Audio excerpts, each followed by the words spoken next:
Hey everyone, this is Matt with Learn Everything About Design, and in this video, we're going to do part 52 of our Fusion Forms Mastery, and we're going to be talking about a question or a comment that came in recently about how would you design multiple parts that are forms that need to fit together. Now, this is actually a pretty tricky thing to do, and I thought it warranted trying to answer this question in a video. So in this video, we're going to assume that we've got this funky shape here. I'm going to assume it's a door. And we need to build out the inside skin of the door and maybe a door card. And we're not going to go through the entire process, but I want to highlight two different workflows that you can use and then hopefully give you the information to decide which one works best for you. So the first thing that we're going to do is note that in our bodies folder, this is one single body. I actually created it and thickened it inside the forms workspace. So there is an inside and an outside. Now, if this inside and outside needed to be separate, we can either copy this inside. So what I'm going to do is select all these inside faces. You can also change your selection filters up here using the numpad. So 1, 2, or 3. So for example, if we wanted to use a paint selection, we could just drag over or box drag. In this case, what I'm going to do is just select everything holding down Shift. It's not too bad to do. But you do want to make sure that you don't grab anything through the model. You want to make sure everything's on one side. So once we have everything here, Control C and Control V, and copy.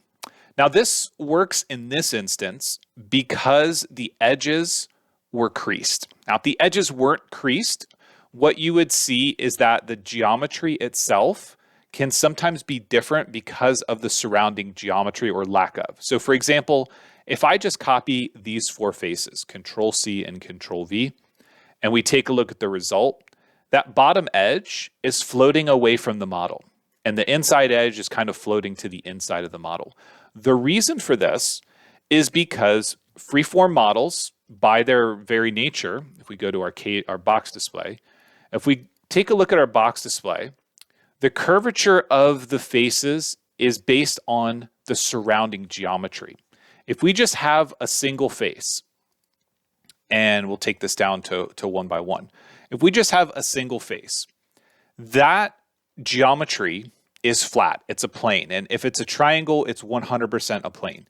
If we start to add geometry to it, so for example, if I just pull something down here, that geometry is now driven by all of the edges in this design, everything that's connecting. If I copy this face and paste it, it goes back to just being a flat plane because it no longer has the curvature input from this side. So you have to keep in mind that sometimes this works, sometimes it doesn't, and it's really based on your inputs and the curvature surrounding the geometry. So in this case, copying just a couple faces doesn't work, but if we copy everything up to that creased edge, it will be the same. So if you're building the inside skin of a door for something like this, that could be a valid option. And what I would do from here is I would say go to subdivide and take the entire body. In this case, what I'm going to do is subdivide it quite a bit and use the exact method. And what this allows us to do is take these outside edges. I'm going to go all the way around, holding down Control and double clicking, or Shift and double clicking, and go to freeze and freeze those edges. And what this means is as we begin to modify the inside of the design, those outside edges will stay frozen. That's not a perfect solution, but it is one way that we can make changes. So for example, pull this in. And now those outside edges are staying frozen, and we can kind of see it's a very light blue color. So that's one method that we could use, and that's the copy and paste method. The other method that we could use is for us to finish the form. And I'm going to hide that surface body, which was that inside piece. And I'm going to have this body one be visible and start a new form. When we do that, we get this sort of transparent looking sort of ghost body. That ghost body is not inside of our bodies folder, but if we start to create a new shape, let's just go ahead and make a face here. I'm going to go ahead and pull this outward. And if we need to make something that fits perfectly to this geometry, we can go to our modify tools, and we've got two main tools that we can use. We've got pull and we've got match. So if I use the pull tool, what this is going to do is pull the selected vertices to the closest reference point Now, in this case, it's a surface. Most of the time when we use it on this channel, we do it with mesh bodies, like 3D scans, but it does work for a surface or a solid. Now, it's only going to be as good as the resolution you have.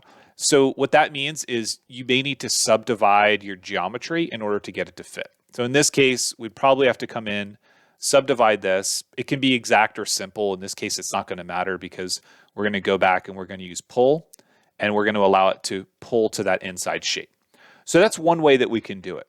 The match tool, generally we use this with something like a sketch curve, but the associative option will mean that anytime the geometry changes, the form will change as well.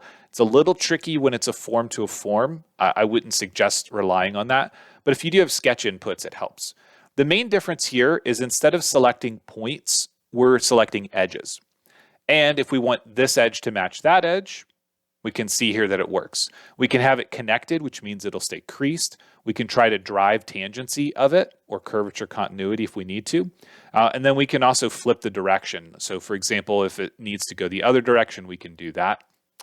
We can use the tolerance option. I would probably suggest that you don't use the tolerance option simply because what that ends up doing is it adds a lot of points on the inside of these edges if it has to in order to fit that shape.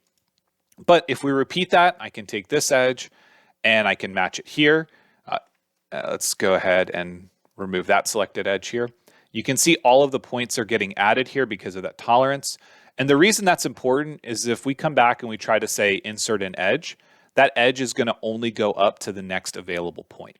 So it does cause a problem when you're still trying to manipulate shapes. So that's why I said that I would avoid using the tolerance option until the very end. You can still use the match tool early on in the process and just turn tolerance off. And then later on, after you're done modeling, you can come back and you can repeat that process. So what I'm going to do here is I'm going to attach this one to the bottom, say OK. Now notice the main difference that we get here from using pull, which took all of those internal vertices and pulled them down to that shape, that surface. When we use match, we're going from edge to edge. So this means the internal geometry is going to just get creased or bunched up.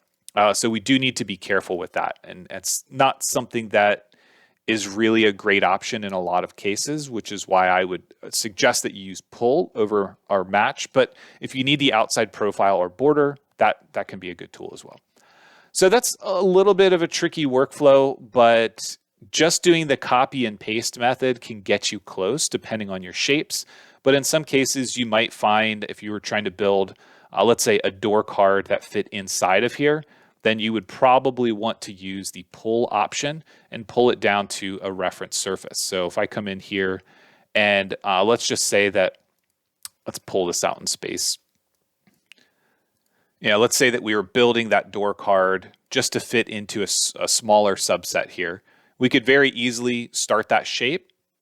We could use the pull tool, take the entire thing down, noting that once you use pull, that is not connected to the sub-D mesh or anything like that. We can still pull this out and the outside shape will stay.